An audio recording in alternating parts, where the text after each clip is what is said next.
Ladies and gentlemen, to today's tutorial. Today we are going to look at the stomach as continuation of the postpharyngeal gut organs.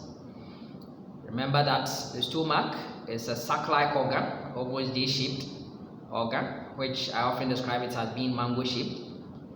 This organ is shaped this way to ensure that food stays in the stomach for about 3 to 4 hours before it actually gets, intermittently released into the duodenum of the small intestine.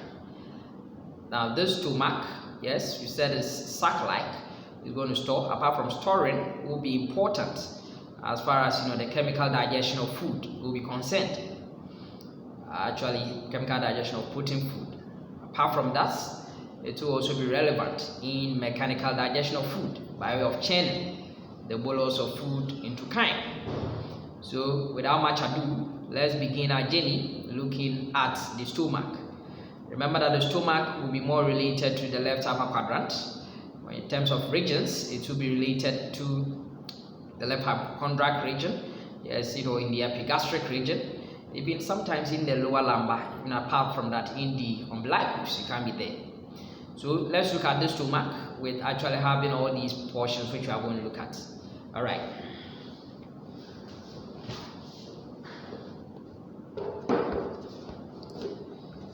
So there we are. This is the stomach. And I said it's D-shaped or mango-shaped actually structure. And it's actually going to begin at a level of T11, where that of the esophagus ended, and it will end at L1 level at its pyloric part. Remember that we said that the stomach is going to be a whole organ. It is not a tubular organ this way. Now it is shaped, having this J-shape, to ensure that food is kept here for quite some time before it is released intermittently into the first part of the duodenum. So the stomach just works like, as if we are mixing mortar using that kind of machine moving around this way. And so it is highly muscular structure, which is going to help in that regard. All right, so remember that the stomach is an intraperitoneal organ. It will be covered by serosa instead of adventitia. It will have the same wall, mucosa from the lumen to the external part. You have mucosa, you have submucosa. You are going to have, muscularis externa. Then of course you are going to also have adventitia. Sorry, this one is going to have serosa because it's an intraperitoneal organ. Now, its muscularis mucosa, yes, it's going to have 2 layers, very prominent, to ensure upon contraction bringing the luminal content, closer to the gastric juice. Now, apart from that, its muscularis layer, external muscle layer, is going to have 3 layers actually, instead of having 2 normally. That's what we find. But this one is having 2. It's going to have what we call an inner oblique, middle circular, and outer longitudinal layers. That's what it's going to have. Now it is for morphological, functional importance, because this is very important in mechanical digestion, actually churning the food, the bolus of food into chyme. All right, mixing it with actually gastric, juice. Now the next thing that we find is that the stomach is going to be thrown into folds, in the mucosa, with some contribution coming from the submucosa. Is going to be thrown into folds, as these folds that you find. They are known as gastric rugae. Now the stomach, of course, where it meets the esophagus, there will be that junction known as gastro-esophageal junction or esophagogastric junction. This will be the junction at the level of T11, gastro-esophageal junction. Now, for the stomach is going to have these, it's going to have 2 main surfaces.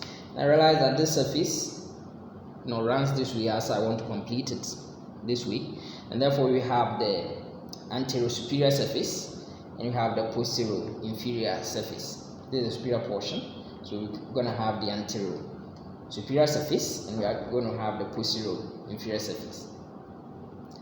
The stomach is going to have 4 parts anatomically.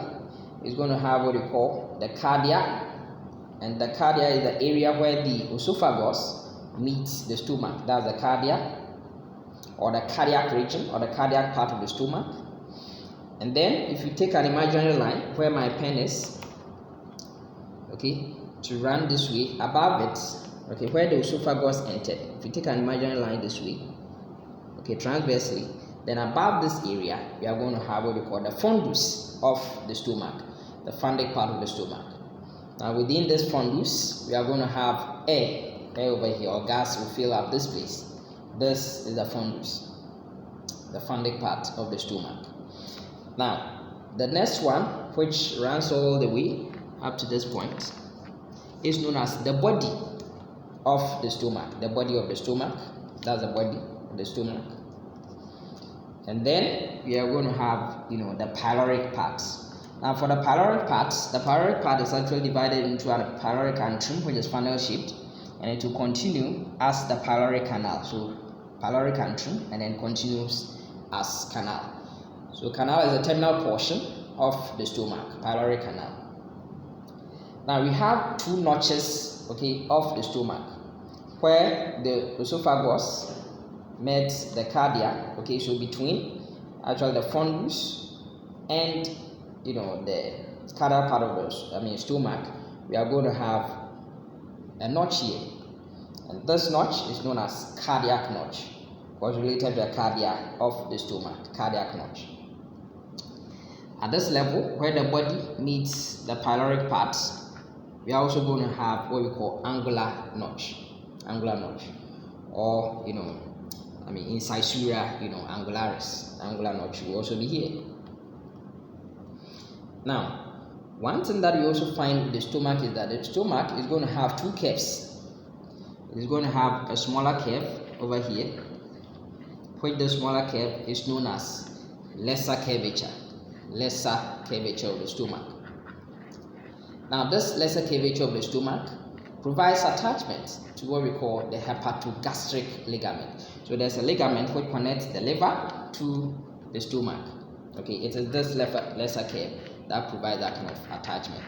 Well, apart from this, hepatogastric ligament, we also have hepatoduodenal ligament, completing what we call the lesser omentum, a double fold of peritoneum, lesser omentum. So that's what we are going to find over here. So that is with respect to the lesser curvature of the stomach. Now, if you want to actually enter in the living, okay, this is actually a model. You have to go through, the posterior part. To enter the posterior part of the stomach, then that area will be known as the lesser sac. That area will be the lesser sac. But the general peritoneal anatomy, okay, general peritoneum, if you open the abdomen, what you find will be called greater sac. But behind the stomach and inferior to the liver, we are going to find what we call the lesser sac. Now, for you to enter the lesser sac, you have to go through the natural opening known as what we call, epiploic foramen of Winslow. Okay, so that is one thing that we find over here. Now remember that over here too, there will be some blood vessels which is going to supply actually the lesser curvature of the stomach, yes, by way of actually the left gastric artery, as well as the right gastric artery will be related here to supply actually the lesser curvature of the stomach. Now what we find is that we're also going to have what we call over here. Now remember that this lesser curve, it's actually concave and it's smaller superiorly, or let me say anterior superiorly, compared to what we call the posterior inferior portion, or the posterior lateral portion, which we are going to call it the greater curvature. This greater curvature is about 4 to 5 times that of the lesser curvature, and it is convex shaped. The lesser curvature actually beginning from the cardiac part all the way to the angular incisor, or the angular notch, all the way to what we call where the pyloric canal meets what we call the first part of the duodenum. That is the lesser curvature. For the greater curvature, it will begin at the cardiac notch, run all the way to the level again where the pyloric canal meets the first part of the stomach. So that is what we call, and this is the greater curvature. Now the greater curvature will be relevant in providing attachment to what we call the greater omentum. Greater omentum, importantly. Now in another section, I will show you the greater omentum. I'll tell you all the attachments. Okay, so this area is going to provide attachment to the greater omentum. Now, we said that in the stomach we are going to have rugae, gastric rugae, and these rugae, upon filling the stomach with food, they begin to iron out, flatten out. So it accommodates, it helps in the extension of the stomach as it gets filled with food. So during an autopsy, if someone is suspected to have died from eating poisonous meal, then what happens is that we have to check, is this really actually flattened or it is actually folded this way? If it is folded, then there's less chances that the person ate, actually. So forensically, it is also going to bear some, merit. Now this stomach, apart from being a reservoir, will also be relevant in absorption of some alcohol and some drugs, can take place in the stomach. In the stomach again, we are also going to have some cells. Okay, there will be some cells. Importantly, I'm interested in the parietal cell, although we are not looking at the histology, but just mention these two cells, parietal cells. Now these parietal cells will be relevant in the production of hydrochloric acid to the stomach. Now this hydrochloric acid will be relevant in killing some bacteria in food, will also be relevant in stopping the activity of salivary amylase, will provide a suitable medium for action by pepsin, will actually help in the activation of pepsin. Yes, apart from this, it will also be relevant, in actually breaking the connective tissues in meat. So these are some of the functions that the acid in the stomach will produce. Remember that this acid is actually going to help giving the stomach a pH of around 1 to 2. But remember that if you take the synthetic or inorganic hydrochloric acid, you are going to burn your gastrointestinal tract. Yes, actually, although yes, the acid over here is quite having a low pH, if you take in hydrochloric acid, you are going to die. So hydrochloric acid is biologically made in the stomach by the parietal cells. And this is when, if the hydrochloric acid its secretion become uncontrolled, then what happens is that it can, although we know that the columnar cells, the tail line of the stomach is simple columnar epithelium, going to produce mucus to line the wall of the stomach.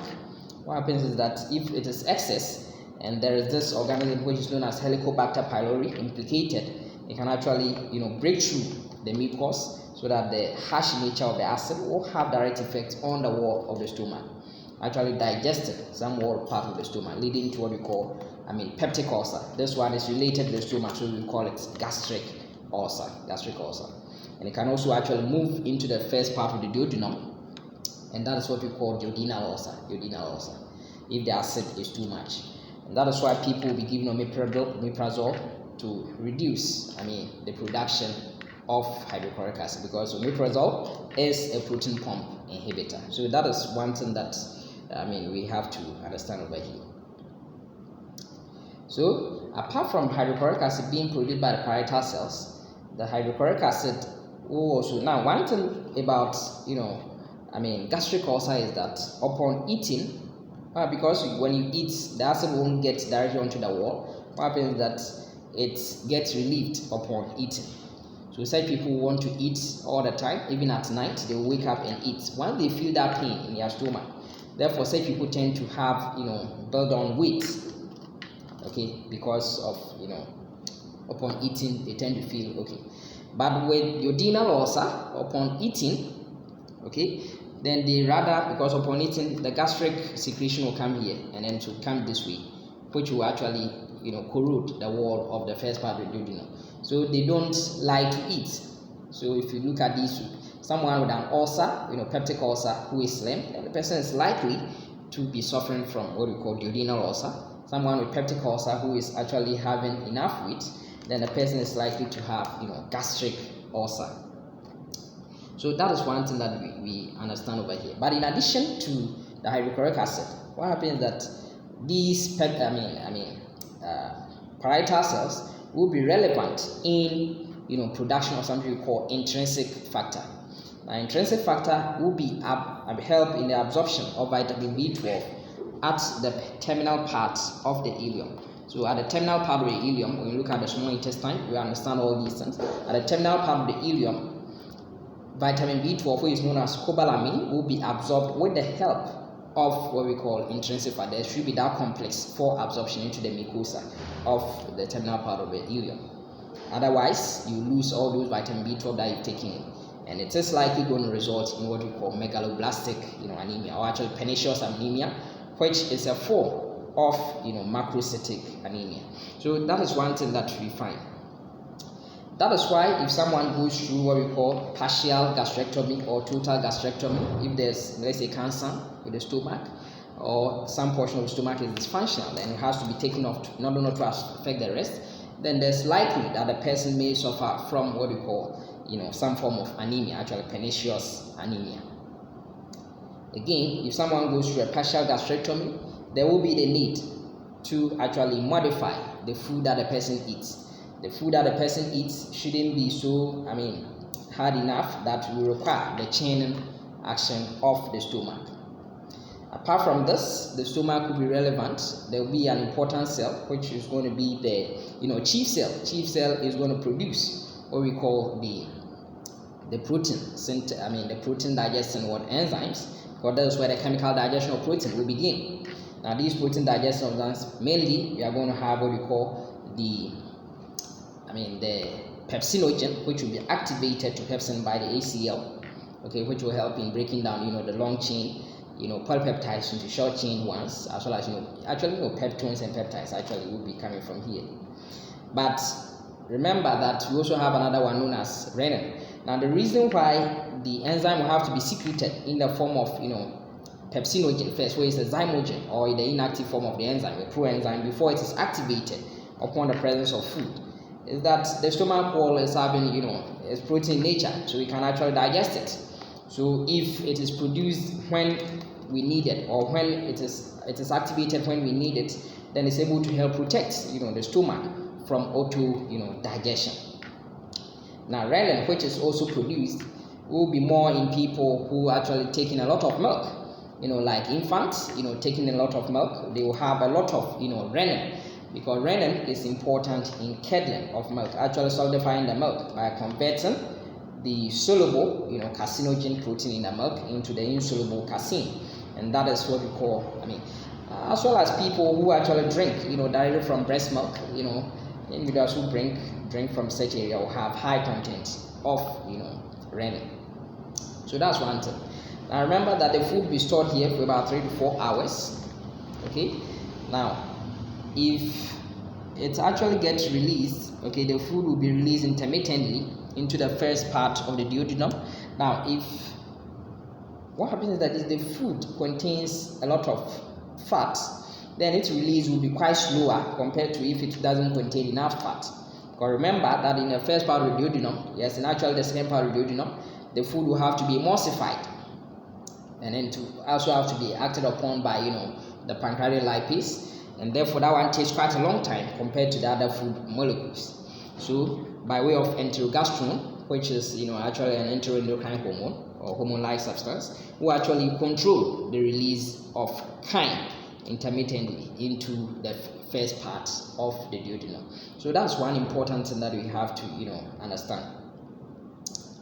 Now, remember that apart from having the lower esophageal sphincter, which we can call it the gastroesophageal sphincter, which is incompetent and it is physiological. There we explained that one in the esophagus video. Now, if you get here, there is another sphincter which is separating the stomach, actually the pyloric canal of the stomach, from what you call the first part of the duodenum. Now, this sphincter, anytime these ones, the general muscles of the stomach are contracting, this one will remain relaxed. So that yes, it will keep, it's supposed to ensure that it keeps, the content over here for quite some time before it is released. Now, if it relaxes, then these ones will contract, actually. And if you contract, these ones will relax. So that is one thing. But if food is in here, then usually it will remain contracted to close actually the orifice. This is known as the pyloric sphincter,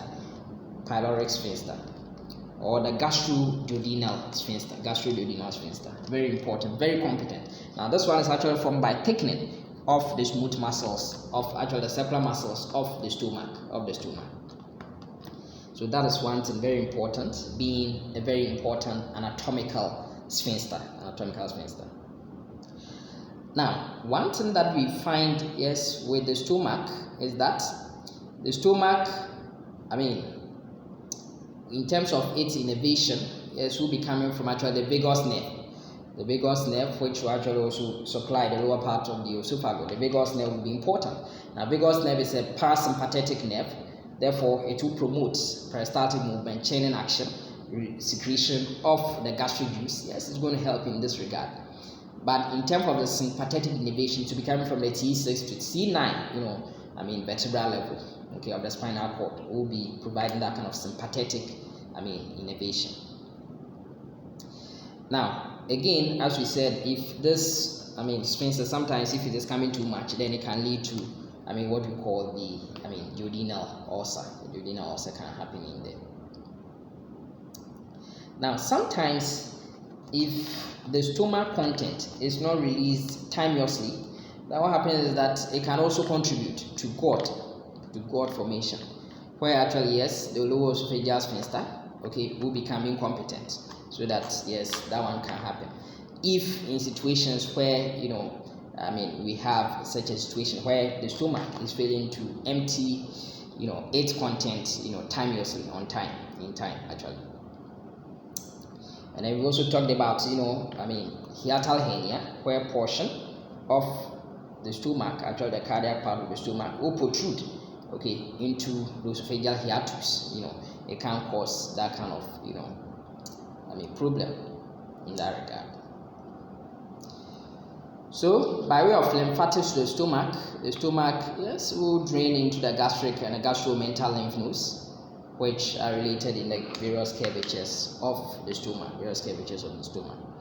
And then, of course, with the efferent lymphatic vessels, or actually from these nodes, will connect to the celiac lymph nodes. So eventually, they will connect into the celiac lymph nodes, and then, of course, will drain into the systemically through the thoracic duct, of course, into the subclavian veins. So that is, one thing that we have to know. But importantly, we have to know about the relations of the stomach. Remember that superiorly, the stomach is related to the esophagus. Superiorly. Apart from that, we saw the diaphragm. The diaphragm will be here. Actually, to the left dome of the diaphragm, actually the left part of the diaphragm will be related to the stomach, actually. Apart from this, we also, look at the anterior relations, Anteriorly, it will be related to the diaphragm again. We'll have some portion of the diaphragm also relating to it. And of course, the greater omentum will lie here as an apron, or the policeman. Then of course, the anterior abdominal will also relate to it anteriorly.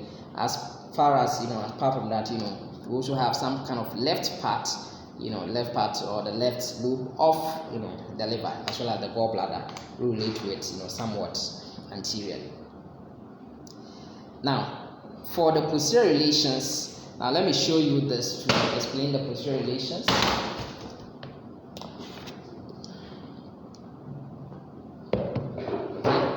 So for the posterior relations, the stomach, because related more to the left part.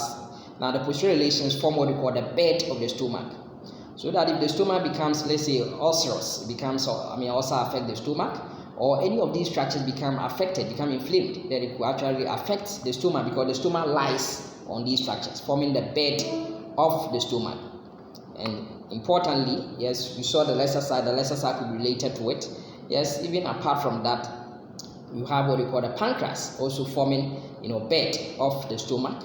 Apart from this, the left kidney, the left kidney, anteriorly, anterior part of the left kidney, as well as, the anterior part of what we call the superior renal gland. Apart from that, of course, the spleen, we also look at that one, as well as the tortuous nature of the spleen as it goes behind the stomach. It also forms, so the splenic artery forms part of the bed of the stomach. Apart from this, the transverse, colon as well as its mesocolon will also be related to it. Then in addition,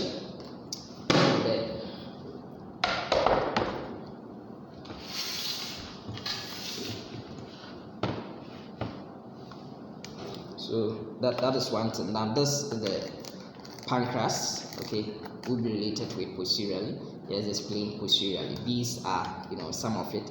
So more those structures which are related to the left, and these structures, most of them are retroperitoneal organs. They are found behind the peritoneum, retroperitoneal organs, forming actually the bed of the stomach, bed of the stomach.